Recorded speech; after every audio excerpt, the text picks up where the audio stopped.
आकाश जो वो पल आया था शाहीन शाह अफरीदी, ये कैच बहुत महंगी पड़ी पाकिस्तान को, क्योंकि चोट के चलते शाहीन शाह अफरीदी अपनी स्पेल में वापस नहीं आ पाए। शायद पूरी तरीके से वो गारंटी नहीं कि वहां मुकाबला बदल जाता, लेकिन वो एक बहुत बड़ा टर्निंग पॉइंट जहां नुकसान हुआ पाकिस्तान को ऑलरेडी।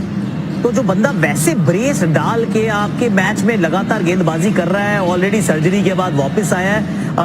हम नहीं जानते कि किस दर्द से करहा रहा होगा, कितनी बार चोट की दर्द को महसूस करता होगा, फिर भी सारे मुकाबले खेले हैं अंत तक जाकर। मेरे विचार में तो गेम चेंजिंग मोमेंट था, क्योंकि वहां से 6 ओवर की फास्ट बॉलिंग बची थी।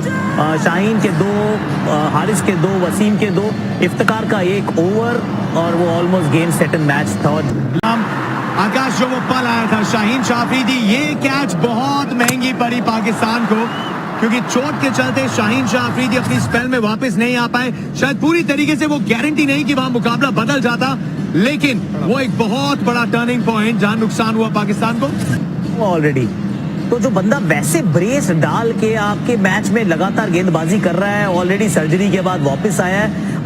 हम नहीं जानते कि किस दर्द से करहा रहा होगा, कितनी बार चोट की दर्द को महसूस करता होगा, फिर भी सारे मुकाबले खेले हैं अंत तक जाकर। मेरे विचार में तो गेम चेंजिंग मोमेंट था, क्योंकि वहां से 6 ओवर की फास्ट बॉलिंग बची थी। शाहीन के 2, हारिस के 2, वसीम के 2, इफ्तिकार का 1 ओवर, और वो almost game set and match था।